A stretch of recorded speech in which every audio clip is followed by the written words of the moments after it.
Hi, I'm Annalise. At my family's estate meeting, while my mother mocked the sketches I once made on old shipping boxes, a man in a tailored suit crossed the room and called me Attorney General. Not the artist, not the hobbyist. They laughed at my paintings, erased me from photos, locked me out of my studio, because they thought they knew who I was. But the truth was never about brushes or paint. It was about silence. What happens when the quiet one in the family turns out to be the one watching all along? The envelope had weight to it, not in ounces, but in memory. It arrived on a Tuesday afternoon, tucked neatly between a property tax bill and a local election flyer. Cream cardstock, bold serif font, and the Grant family crest embossed in gold foil. A formal estate meeting. My name, Annalise Drew, appeared dead center, flanked by the words, "Required attendance." I turned it over in my hand, half expecting to find a message scrawled on the back in my father's handwriting. Instead, inside the envelope, hidden behind the RSVP card, was a note from my mother. It wasn't a greeting. It wasn't even a sentence. Just, "Bring your paintings. Maybe someone will take pity and buy one." There was no signature. Of course not. I sat in my studio in downtown Salem, Oregon, the early fall light casting fractured shadows through the window blinds. My brushes were still damp from the morning. Across the table lay a half-finished canvas, something abstract in navy and ochre, born from sleeplessness and too many internal monologues. I stared at the letter again. And I said aloud to no one in particular, "I've interrogated war criminals with more subtlety." That night, my burner phone buzzed once. Nothing unusual in my line of work. I picked it up, entered the code, and listened to the voice recording. "Maintain cover. You're being watched. No deviations." Even after years of fieldwork, it still jarred me. It wasn't fear. It was discipline. My identity as a low-income, emotionally unfulfilled painter wasn't just a cover anymore. It had become armor. On Thursday, I drove through the gates of the Grant estate. My hands didn't shake. My jaw didn't clench. I'd learned to hollow out reactions long ago. The estate hadn't changed. White columns, lavender hedges, and that suffocating perfection. The kind of place where nothing was allowed to fall out of place, especially not daughters. A valet opened the car door without looking at me. "Welcome, Ms. Drew." He said it like someone greeting a stranger at a hotel check-in desk. Inside, the dining room buzzed with the kind of chatter that only sounds polite if you aren't listening closely. I scanned for my name card on the long oak table. I found it at the far end, written in blue ballpoint pen. Every other card had been printed in gold calligraphy.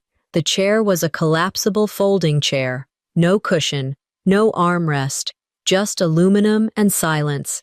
I sat down, smoothed the back of my coat, and let my eyes do the listening. Malis was already holding court near the fireplace, her voice a performative blend of casual laughter and subtle brag. "When you're handling portfolios worth 8 figures, there's no room for sentiment," she said, sipping Chardonnay like it was a stage prop. Isolde, my mother, was circling the table. She leaned toward one of my nieces and whispered something. The girl turned to look at me with a half smile, then looked away quickly. I heard it. Everyone did. "Don't ask her about her job. It's complicated." The tea placed in front of me was lukewarm. No one offered me wine. Devin Lang, the family lawyer, arrived 15 minutes late. He greeted everyone with a firm handshake and fake smile. When he reached me, he paused, just for a second too long. His right hand twitched at his side, almost like a bow was forming, but then he stopped himself. I smiled. He knows who I am. He knows who I really am. "Ms. Drew," he said carefully. I nodded. "Counselor." It was then I noticed the subtle gap in conversation. People had stopped whispering, not because they were done, but because they were watching. Malis glanced at me, then looked at our mother, a smirk spreading across her face like it had been waiting all night. She tapped a fork against her glass, not the polite clink for a toast, but 3 sharp taps like a gavel. "I just want to take a moment to appreciate the talent we have at the table," she announced. "Annalise still paints, bless her heart." A few smiles. "She brought some with her, I think. You should see the little things she makes, on cardboard." Laughter, soft, rehearsed, almost apologetic. The kind of laughter people give when they know they shouldn't laugh, but it's easier than staying silent. I didn't move. I didn't blink. I didn't offer a polite chuckle or raise my glass in self-deprecation. I sat in my folding chair with my pen-written name card and cold tea, and I absorbed it. They think silence is surrender. It isn't. I didn't speak. I didn't even reach for the glass of wine that hadn't been topped off once since I arrived. The laughter around the table softened just enough to feel like a slap wrapped in velvet. Malis was beaming, leaning into her spotlight like she'd been waiting for this all day. My mother, Isolde, always the queen of timing, reached into her handbag. "Oh, I almost forgot," she said, her voice dripping with that false cheerfulness she reserved for publicly measured humiliation. "You all remember this?" She pulled out a folded flyer, creased but carefully kept. She held it in the air like a winning lottery ticket. "It's from that little art walk downtown. You know, the one they used to do in those abandoned warehouse spaces. Annalise's first exhibit. Look at this, she even used recycled materials. That sketch of a woman on an Amazon box," she chuckled. "We called it the Cardboard Madonna." The room rippled again with laughter, this time louder, politer. More uncomfortable. I stared straight ahead, the flyer now a paper weapon in my mother's hand. My spine stiffened. I remembered that sketch. I'd made it the winter after Dad died, when I could barely afford heating in my apartment. That Amazon box had been what my groceries came in. It had been all I had to draw on. They turned my survival into a joke. My niece, Lila, 14 and too perceptive, looked up from her phone and asked quietly, "Why does your invitation say hobbyist? Everybody else has their job title." I turned to her. Her question wasn't mean. It was sincere, innocent. It was worse that way. I didn't answer, not out loud. Instead, I scanned the room again. Devin Lang, the family lawyer, was seated next to my cousin Andrew. He was dabbing his forehead with a linen napkin like it had suddenly turned into a courtroom cross-examination. Our eyes met for half a second. He looked away immediately. My name had been left off the family tree plaque in the hallway, too. That had been the first red flag when I walked in earlier. But I'd brushed it off as a clerical error. Not anymore. This wasn't an oversight. It was orchestration. Midway through dinner, a server leaned down and murmured something to me. "Mrs. Grant asked if you'd step into the hallway. She wants a quick word." I followed the server out, not because I was obedient, but because when someone keeps poking at you in public, you start to wonder what they're hiding in private. Isolde stood near the staircase, arms folded, pearls perfectly aligned. The air smelled faintly of rose and disdain. "I know it's not easy," she said without preamble, "being around everyone, seeing how different paths can turn out." She didn't wait for me to respond. "We just want you to feel useful, Annalise. Everyone knows you're sensitive." She smiled like she was delivering comfort. But the edge in her tone sliced right through the act. "I'm not here to be useful," I replied evenly. "And I'm not here for your version of compassion." "Oh, honey," she said, her voice dropping to a conspiratorial whisper. We all have roles to play. Yours just happens to be quieter. I didn't respond. There was no point. I turned to leave. She didn't follow. As I re-entered the dining room, Malis was standing, clutching a thin white envelope like it was an Oscar speech. She handed it to me with a forced softness. Mom thought you should see this tonight. I opened it at the end of the table while they resumed their wine and whispers. Inside was a printed document, a revised estate distribution draft. Bolded, underlined, non-financial beneficiary, Annalise Drew. A line beneath, may receive personal memorabilia as agreed upon. I blinked once. No land, no equity, no ownership. Just an acknowledgement that I might get to keep some of the memories if I behaved well enough. Malis leaned in, her voice coated in syrup. Art's not really an asset. You understand? She smiled, tapped the edge of her glass against mine, and turned back to her seat. I stared at that envelope, but it wasn't the paper that hurt. It was what they thought I'd do with it. I held the envelope in my lap like it might burn through the fabric. The words non-financial beneficiary were printed in clean serif type, like it had been chosen to sound gracious while saying absolutely nothing. I didn't feel rage, not the kind that shakes you. What I felt was worse. It was the low, slow confirmation that they had planned this, that someone, somewhere between cocktail hours and committee fundraisers, had decided I didn't count. They wanted it to feel official. I placed the envelope beside my untouched wine and scanned the room. No one was watching now. The performance had ended. The audience had moved on. The air had thickened since the toast. Laughter had become background noise, faint and forced.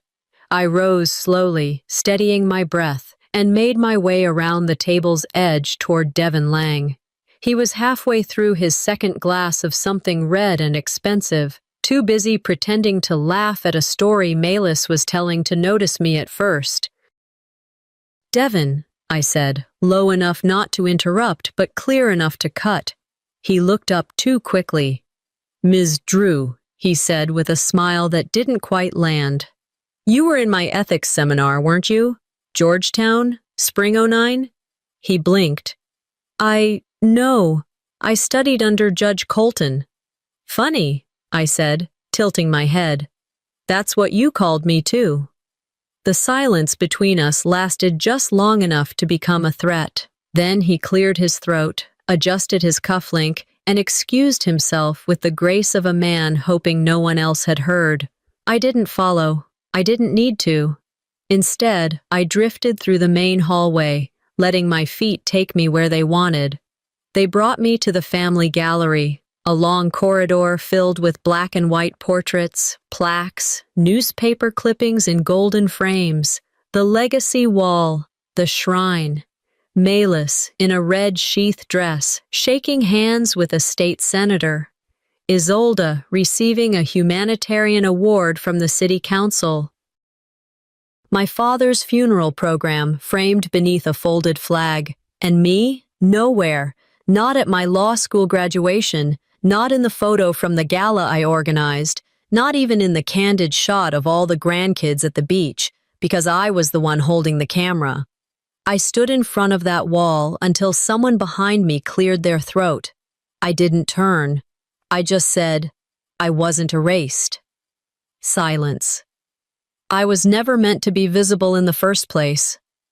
I stepped out into the hallway and drifted to the side parlor, the one my father used to read in. It was quiet now, full of soft lamplight and the scent of dust and lemon polish. I sat on the edge of a leather armchair, hands folded in my lap, and closed my eyes. Memory doesn't knock. It just walks in. A bench, hard wood, cold. The echo of footsteps behind me. A whisper, low and sharp. He's tied to your mother's board. Paper rustling. A voice I trusted saying, You want to clean house? Start with your own. A wiretap. My name. Not just mentioned, but leveraged. I opened my eyes. That had been the moment I knew, when I understood the depth of what they were capable of and what I had to become to stop it. As I returned toward the dining room, Devin caught up with me near the entryway. His face was pale, his posture smaller somehow. "They made me change the draft," he said, barely above a whisper. "I had no choice." I stopped, looked him in the eyes. "Everyone has a choice," I said. "Yours was cowardice." My phone vibrated in my clutch. I slid it open, glanced at the screen. Unknown number. They accessed the old fund. "Do not react yet. Watch who signs." I slipped the phone back into my coat pocket and finally looked up, straight into Melis's eyes. Melis didn't flinch when our eyes locked. If anything, she smirked like she'd won something I hadn't realized we were competing for. I slid the phone back into my coat pocket slowly, keeping my expression neutral. That message wasn't just a warning, it was a chess clock ticking down. They accessed the old fund. Do not react yet. Watch who signs. I took a sip of my wine, now lukewarm. Melis never signed anything unless it lined her pockets or cemented her place at someone else's expense. She was the hand, but someone else was the mind. Someone who knew where to move each piece. I needed to know who was behind that mind. The doors to the dining room creaked open. A maid, young and visibly uncomfortable, entered carrying a medium-sized cardboard box wrapped in clear tape. On the side, in black Sharpie, were the words, "Return to sender, unclaimed art." She set it gently beside my chair, whispered, "Sorry, ma'am," and disappeared as quickly as she'd come. The box was familiar, too familiar. Melis tilted her head as if just noticing. "Oh," she said with theatrical surprise, "you still have pieces floating around? I didn't think any gallery kept them past the month." Her voice danced with that cruel amusement she'd perfected in prep school. I said nothing. I didn't need to. But I held her gaze long enough to make her eyes dart away first. That was enough for now. I ran a finger along the edge of the tape, not opening the box, just remembering.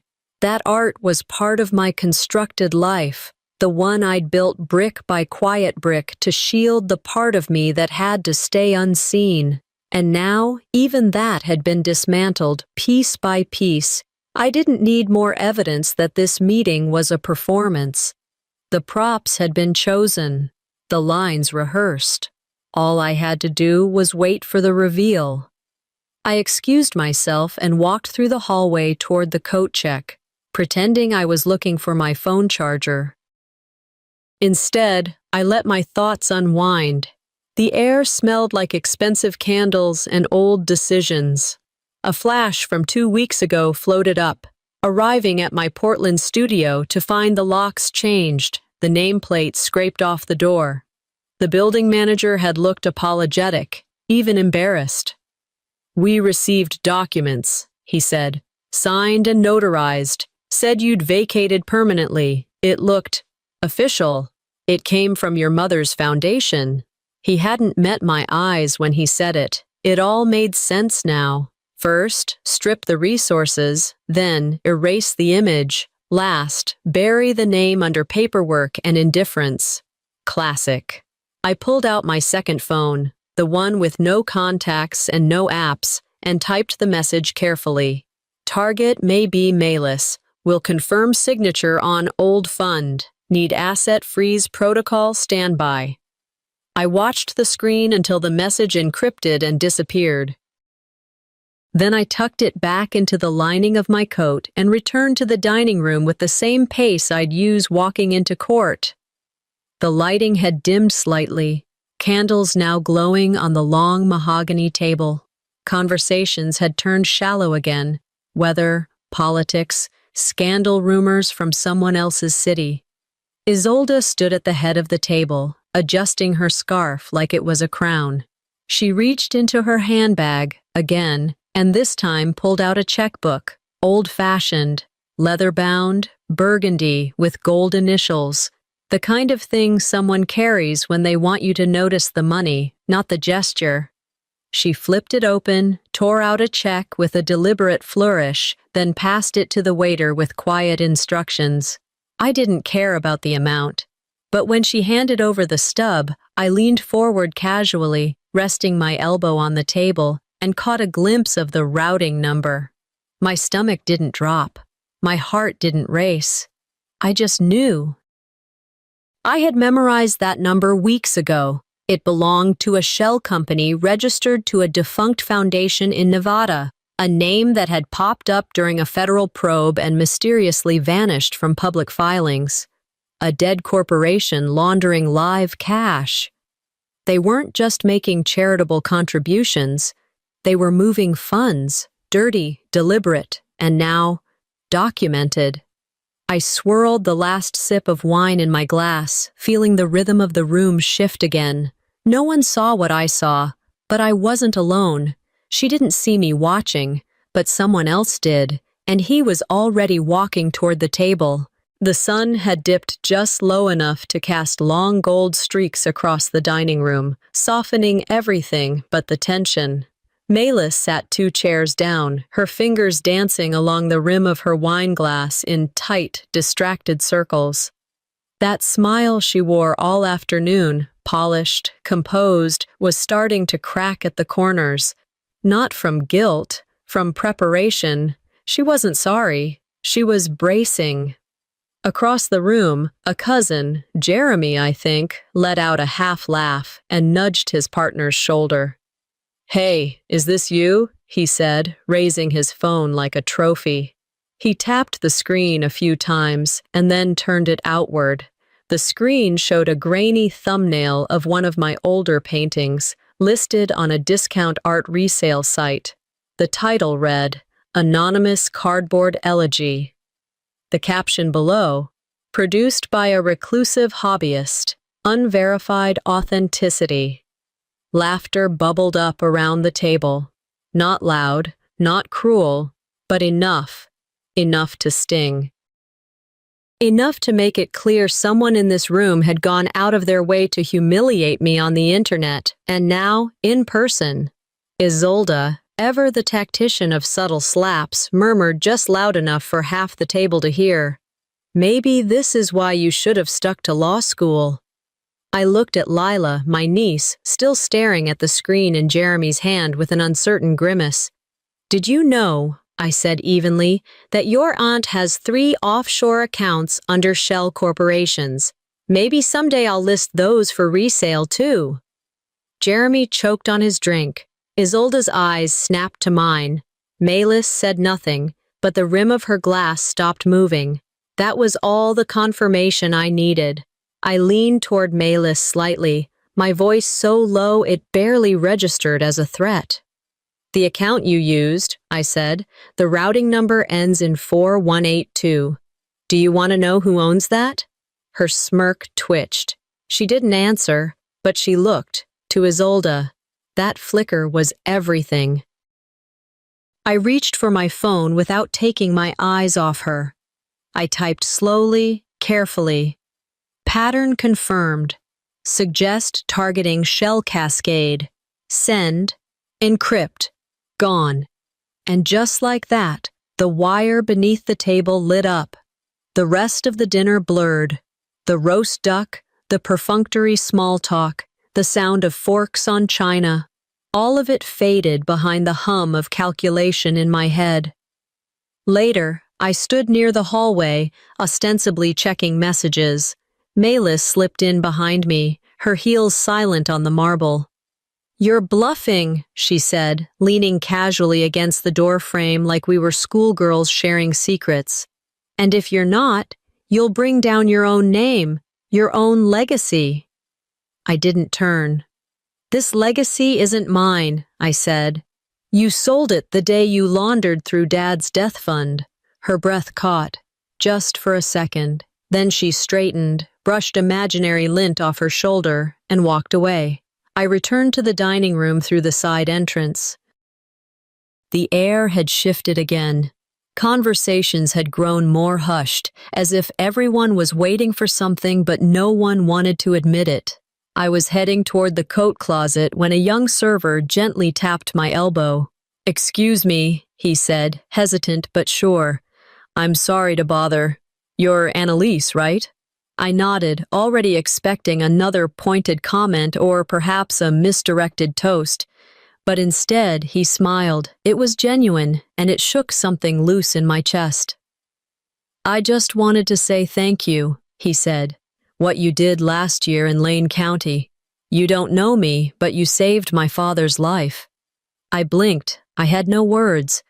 He gave me a small, respectful nod and disappeared before I could ask anything.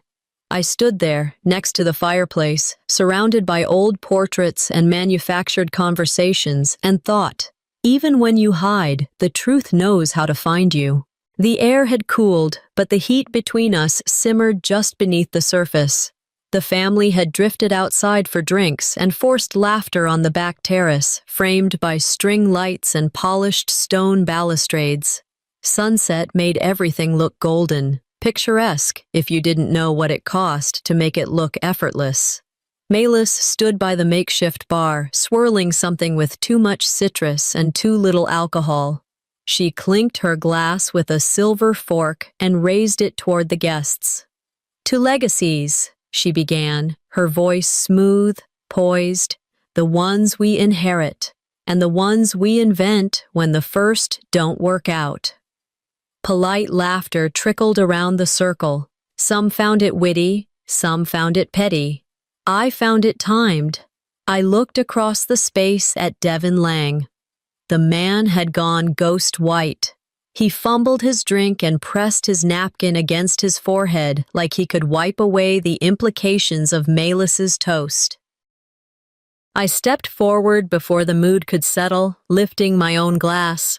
"To legacies," I said, voice steady but low enough to command stillness, "and to knowing which signatures are admissible in probate court and which are forgeries." The laughter stopped. Utensils froze mid-air. My words dropped like coins into an empty well, echoing, undeniable. I reached into my clutch and pulled out 2 pieces of paper folded together, then gently unfolded them for everyone to see.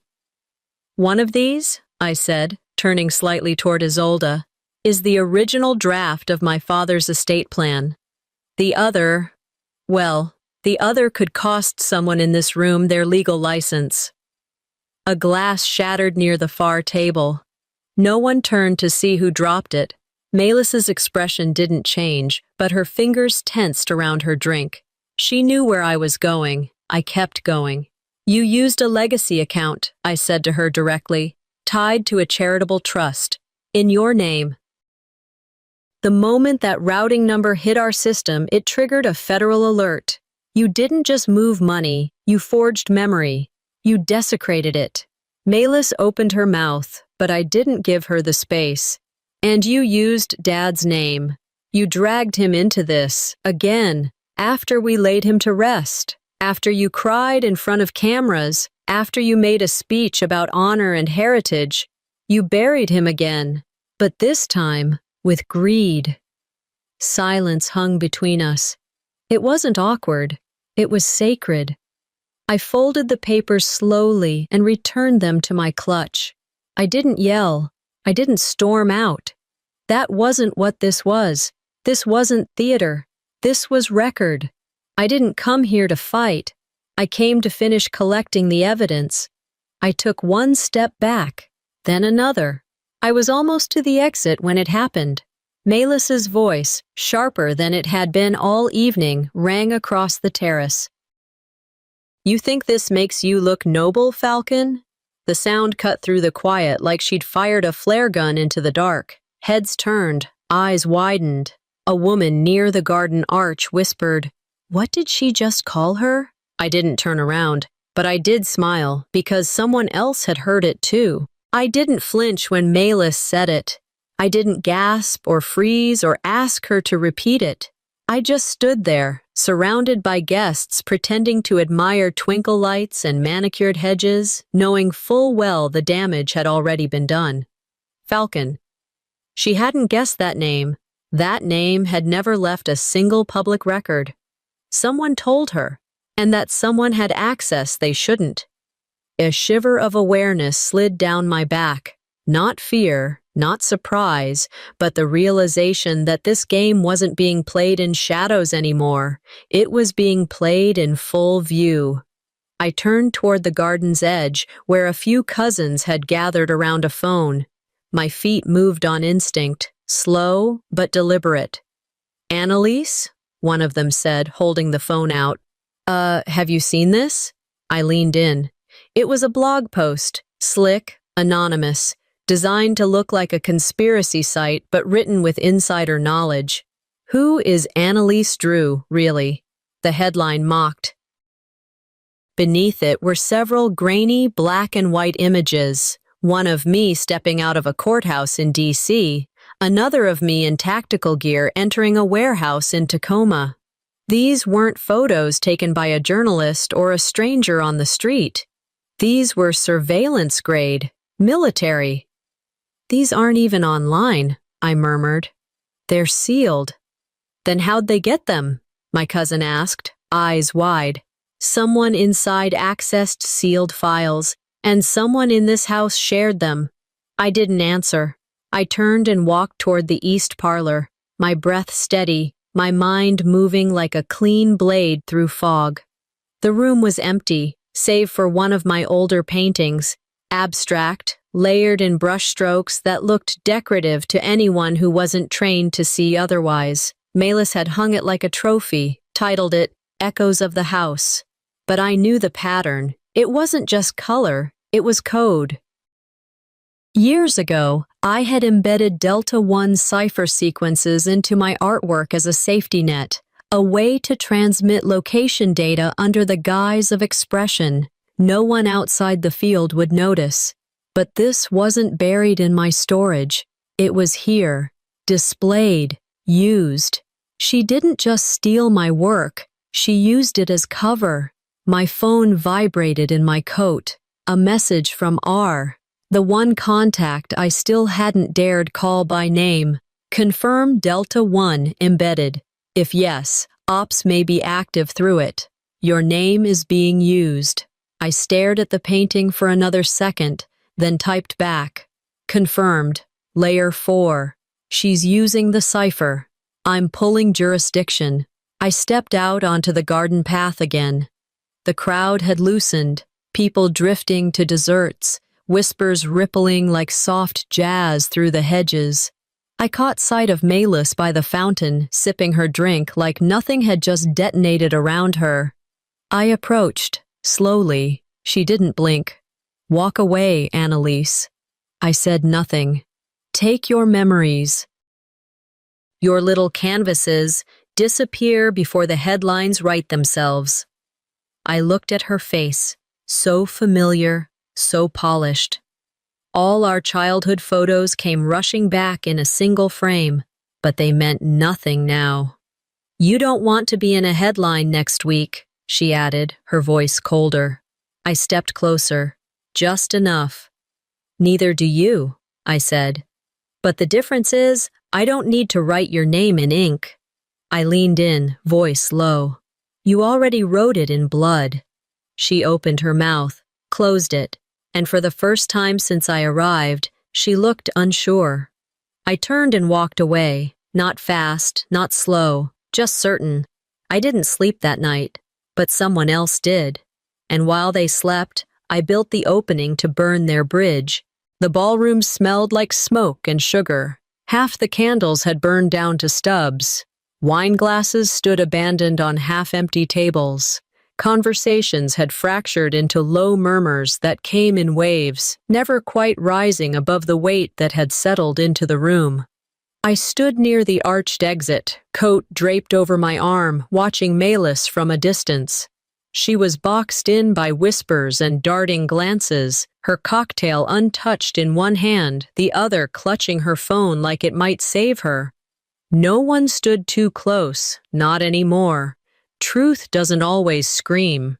Sometimes it just makes people vanish. Isolde appeared beside me without a word. Her eyes weren't red. She hadn't cried. But something in her expression had cracked, glass beneath pressure. She didn't look at me when she spoke. "You planned all of this?" Her voice didn't carry anger. It carried exhaustion. I answered evenly, without ceremony. "No, you did. I just didn't let it stay buried." She didn't argue, didn't deny. Her silence was confirmation enough. She turned and walked away with a grace that had once seemed regal. Now it felt rehearsed, like a speech she could no longer remember the ending to. Devin Lang was gone. Slipped out quietly after the toast debacle, after the whispers turned from curiosity to accusation. Someone later said they saw him in the parking lot on the phone, pacing like a man whose next call would be to his attorney. Maylis tried one last time. She cut through the crowd, moving toward me with that same calculated poise she used on donors and board members. But before she reached me, Senator Boyd stepped into her path and gently, firmly guided her away. His words were low, inaudible, but her face told me everything I needed. It wasn't a negotiation. Somewhere behind me, a guest asked, too loudly, "Is the FBI here right now?" The question landed like a stone. No one answered, but no one laughed either. I stepped out into the cold. The air hit like truth, sharp and bracing. I wrapped my coat tighter and walked down the garden path, away from the noise, the lights, the stairs. Halfway to the car, I heard footsteps behind me. I turned. It was Lorraine, a former board member from my mother's charity. She had always smiled at me with that brand of warmth you save for children who don't belong at adult tables. "You gave up everything to do this," she said, pulling her shawl tighter around her. "You know that, right? They'll never thank you." I met her gaze. "I didn't do it for gratitude," I said. "I did it because the truth never negotiates." She blinked, nodded once, and walked away. I made it to my car and paused before opening the door. That was when I saw it. A note tucked under the windshield. No envelope, just folded, weighted by a stone. I opened it slowly. "Your father would have been proud, A." There was no full name, no hint. But the handwriting was familiar in a way that made my throat tighten. I folded the note carefully and tucked it inside my coat pocket. Maybe I didn't lose a family tonight. Maybe I finally left the wrong one. Rain tapped gently on the window pane, an almost polite reminder that the world had kept moving. Outside, Salem was gray and slow, the kind of weather that made the city feel like it was holding its breath. Inside the Airbnb loft, I sat cross-legged on the couch, a mug of black coffee going cold in my hands, the television on mute. Headlines scrolled across the bottom of the screen in red. State AG exposes financial misconduct in prominent family trust. They didn't name me, not yet, but I was the source, the match, the slow burn, the inevitable fire. My phone vibrated against the table. Another message. I didn't check who it was from. Not that I needed to. There were over 30 unread texts. Some were questions, some apologies, and a handful, I suspected, were threats wrapped in civility, but none from Isolde, none from Maylis. Sometimes silence isn't retreat. Sometimes it's how power gets passed. My second phone rang, the one I kept for real work. No contacts, no photos, no apps, just protocol. "Kane," the voice said, "the department's greenlit formal asset review. You're clear to speak if you want to. The story's yours now." I didn't say much, just understood. Before the call ended, he added, "They froze 3 of the shell entities this morning. More coming. You held the line, Drew. A text followed moments later from Senator Boyd. You didn't just expose a system, you exposed a culture. That takes spine. Don't mistake this for sympathy, it's respect. I set the phone down and exhaled long and deep, letting my shoulders finally release the tension I'd carried since the night of the terrace toast. By noon, I'd already seen 2 cousins post stories on Instagram.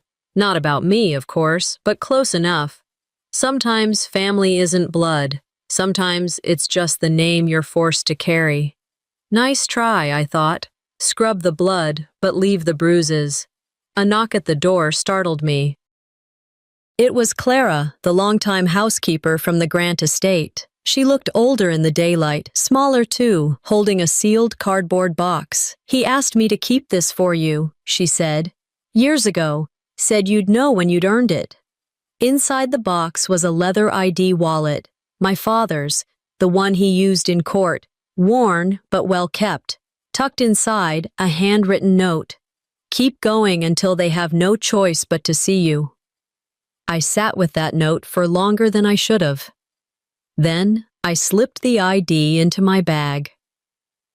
That afternoon, I wandered through a local gallery off Liberty Street, dressed down in a plain coat and no makeup. I wasn't hiding. I just didn't need to be seen. One of my earlier pieces, under my pseudonym, was hanging near the back, bathed in warm light. A woman stood staring at it, arms folded across her chest. There's something about this one, she said to no one in particular. Whoever painted it, they've seen justice and heartbreak. And they chose both. She turned, eyes meeting mine briefly. She didn't recognize me. I smiled faintly. I didn't choose heartbreak, I said, but I did choose the truth. As I stepped back out into the rain, a buzz lit up from my phone. Not the DOJ, not a friend. An encrypted message from an agency I'd worked with once, years ago. We saw what you did. There's a room in Langley that needs your judgment. Let us know when you're ready. I looked out over the soaked street, the storm easing just a little, and whispered, "Not today." And for the first time in a long time, I didn't feel like I had to answer immediately. A week passed. Not a long time by most measures, but long enough to quiet a storm. The headlines faded. The whispers dulled. And I found myself in a quiet cafe near the Willamette River, fingers wrapped around a ceramic mug that had long since gone warm. No one in the room knew my name. Not the real one, not the one they'd whispered behind closed doors, and not the one that once lived in courtrooms. And yet, it was the most peaceful I'd felt in years. I hadn't spoken to Isolde or Melis. I hadn't heard from them either. That wasn't surprising. They were used to controlling the narrative. And when you can't control someone, you erase them. But I was done letting silence define me. Grief doesn't always come when someone dies. Sometimes, it comes when something false finally breaks, and you realize the relief in no longer pretending. I pulled out my notebook, one I hadn't used in years, faded green cover, frayed binding. Inside were blank pages I'd always meant to fill. Today, I did. I wrote 3 letters. The first, to my mother, was sharp, honest, but not cruel. I told her that dignity is not the absence of mistakes, but the ability to own them, that I never needed her approval, just her honesty. The second, to my father, was harder. He was gone, but his shadow had lived in every decision I made. I told him I wished he'd left louder footprints. I told him I became something no one in the family expected, not because I had to, but because someone had to. The third, to Melis, was only 2 lines. I'm not the shadow you painted. I'm the light you couldn't dim. I folded each letter carefully, slid them into the back of the notebook, and tucked it back into my bag. I had no plans to send them. Some things are meant to be written, not delivered. Forgiveness doesn't mean handing back the key. It means unlocking the door from your side and walking out without waiting for it to close behind you. Later that day, a local op-ed caught my eye. Someone had written anonymously in the small community column, "When justice lives in the same house as betrayal, one must leave to let truth breathe." I smiled at the phrasing. Someone understood, maybe more than one. The phone rang once that evening, a number I didn't recognize. I let it go to voicemail. When I listened back, it was a woman's voice, elderly, firm, familiar. "We always knew something was off. You gave it a name. That matters." I didn't return the call. Some acknowledgments don't require dialogue. The next morning, I passed by the community center near the square, the same place the young server had whispered his thank you weeks ago. This time, I didn't just walk past, I stepped inside. The walls were painted in soft tones, blue, moss, gray. In the far corner, kids were sitting cross-legged in a semicircle. In front of them hung a mural, one of mine, abstract, coded, anonymous. A small girl, maybe 9, looked up at me, then pointed at the painting. "She's the one who sees everything," she told the boy next to her, "but doesn't tell on you." I couldn't help but smile. "Maybe," I whispered, "that's who I've been all along." That evening, I returned to my loft, the rain soft but persistent, as if trying to remind the city not to forget too fast. The elevator creaked like it always did, and the hallway smelled faintly of coffee and old paper. In my mailbox was a plain white envelope, no stamp, no return address, just folded neatly, slid into the metal slot. Inside was a photo, faded, decades old. My father holding me as a toddler, both of us caught in a moment of unguarded laughter. Behind it, a card. 5 handwritten words. You never had to prove it. No signature. But I didn't need one, and I knew whatever came next, I was already someone I could live with. The crowd outside the courthouse wasn't angry. It wasn't cheering either. It was quiet, watchful.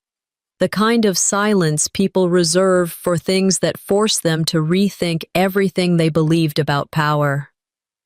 I stood near the edge of the steps, not needing the spotlight, not wanting the cameras.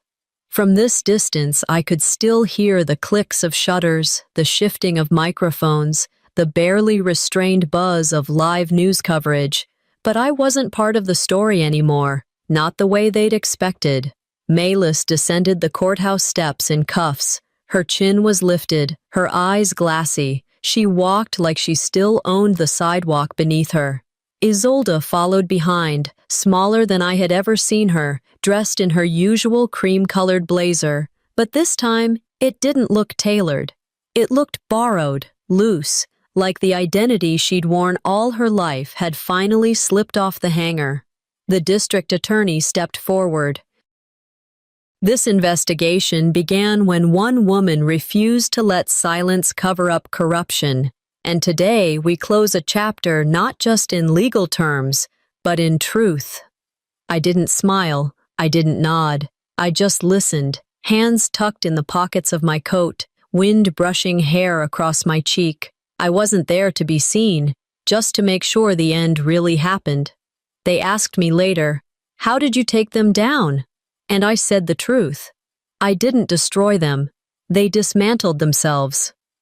That evening, a nationally televised segment aired. Not planned by me, but inevitable once records became public. The segment title, "The Woman Behind the Frame." A voiceover recounted events, financial deceit, shell companies, illicit routing. But the twist that caught the nation off guard wasn't the fraud. It was the cover, an artist working quietly behind the veil of a gallery. They called her Falcon, the reporter said. But the world came to know her as Annalise Drew.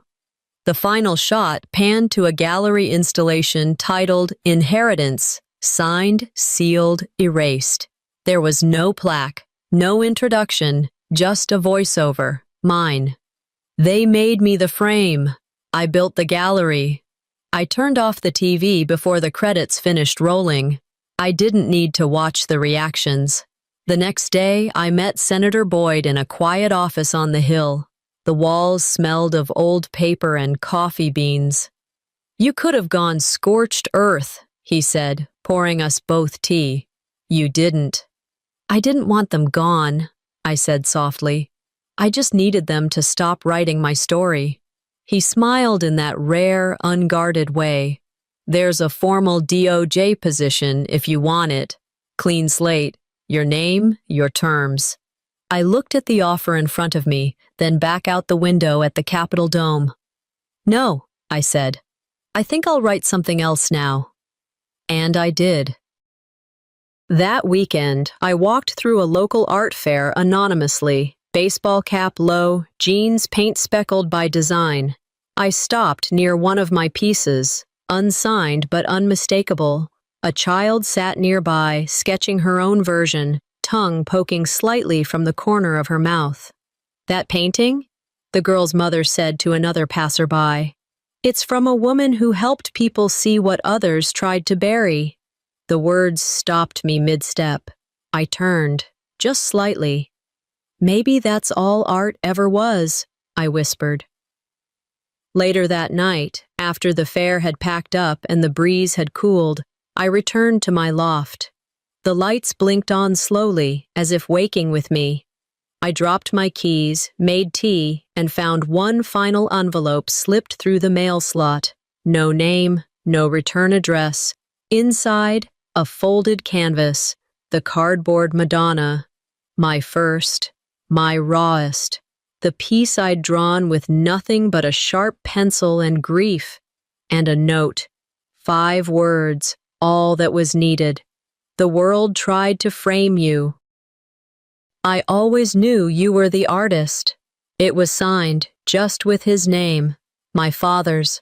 I walked to the window, the canvas tucked under my arm, the wind tugging gently at my coat. Somewhere below, traffic hummed. Life moved on. "They didn't steal my legacy," I whispered. "They confirmed it.